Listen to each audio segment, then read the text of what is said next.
welcome to the Bond Room Unlocked, whereby we take an item from this 27-year-old Bond collection and relate it to one of the films that we know and love. And in this episode, we will focus on this model car and its relevance to the 2008 film Quantum of Solace. But first, let's hear from Bond fan Chris and his thoughts on Daniel Craig's second outing. Daniel Craig's second outing as Bond in Quantum of Solace does not hit the heights you would expect from a 007 film at all.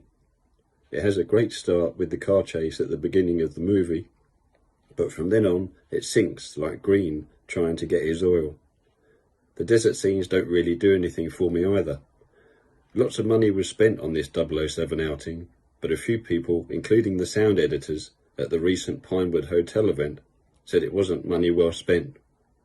It only gets started at the end, when Green comes alive and even has a fight with Bond. This doesn't rank up there at the top of the 007 list for me. It left me neither shaken or stirred. Now, I'm very much on the same wavelength as Chris when it comes to this film. The Tosca scene is outstanding, so much so that Mission Impossible Rogue Nation almost copied it in 2015. And the character of Strawberry Fields, who many people don't like, I must be one of a handful who do. She harks back to the old style Bond with her demeanour and her characteristics, and of course she pays homage to the death of Jill Masterson in Goldfinger from 1963 in her own demise. But the one thing that really divides opinion on this film is the pre-title sequence featuring the DBS. Now, many love this for its high-octane action, but there are those who think it's poorly edited and is just a chaotic mess. Where do you sit?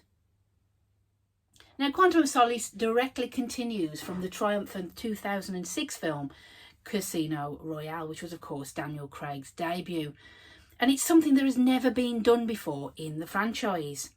Now, whatever you feel about the pre-title sequence, it does have one big win: the stunning location of Lake Garda in Italy, one of a few locations I have actually been to. It's got mountains and winding roads and the still waters of the lake. Now, if you juxtapose that with the frenzied high-octane car chase, then surely you have the makings of a spectacular scene within the franchise. Not necessarily. Hi, Jamie Mitchell here, leaving a review for Quantum of Solace. Why do I like it so much? It is a political thriller. It looks at where we are going into the world back then, and it got it correct. More and more today we are looking at resources, land grabs, and the plot for water, which didn't seem as important back when it got released, is becoming more and more prevalent. It is becoming more and more of a problem. So this film becomes more and more valuable. And also, Daniel Craig looks his best in it, health-wise and fashion-wise. Also, the car chase is amazing. I love the opera house, and I just enjoy it. I can take the shaky cam. So, yeah, and it's for one film.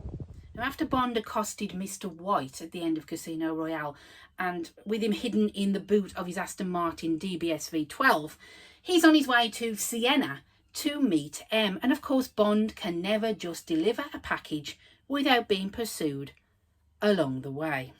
Jamie mentioned that he liked the quick editing in the pre-title sequence, but for myself, it's just too quick cut that you find it so difficult to actually see what's going on. And Quantum is filmed very much in the style of Jason Bourne and those type of films. It just doesn't work for me. The editing is too tight. Yes, they want you to be in the action and feel the thrill, but it's just too much. You just don't get time to breathe. You got a camera going this way, a camera going that way, then you go and look at the front windscreen, then you're behind the car. And what should have been so spectacular for me is just an editing mess, which is a shame given the stunning location that it is set in. In 2009, a year after the film was released, Corgi released this special edition Quantum of Solace Aston Martin DBS model, and I actually really love the packaging to this car. It's stylishly grey. You've got the Quantum of Solace logo, the 007, and you've got the Bond, Daniel Craig at the top there. It's quite a stylish piece, and you've got Daniel Craig there in the driver's seat, and of course this door here is ripped off its hinges in the car chase, and the car gets really battered, as we know. It is a nice piece. It's quite a classy piece, and I do wonder if Mr. White is actually still in the boot. What I liked about Quantum of Solace was the fact that it was one of the original titles from the books by Ian Fleming. It was also released a couple of years after Casino Royale, which was a bit like the old days. Plus, it was a first for the film to be set a couple of hours after the film Casino Royale. So that was the first. And also a first for a Bond girl, the character Camilla Montz, to have her own catchphrase, get in. And also had a lot of depth to her character. Plus there was a lot of action and stunts and a nod to previous films like Goldfinger and Live and Let Die. So yeah, overall it was fast paced and with the action and some incredible stunts. For 2008, I thought it was really good. So thanks, Shaun. So that's it. If you have enjoyed our quick look at Quantum of Solace and its editing, then please give it an MI6 stamp of approval and click on the notifications below. And why not subscribe to the channel? If you're not a fan of Quantum, then I look at all of the Eon Bond films, so you don't want to miss your favourite. I would like to thank today agents Chris, Jamie and Shaun for their valued opinions on this film. It's always great to get so many different points of view, and it's all subjective. And finally, I'd like to thank you for joining me at the Bond Room Unlocked.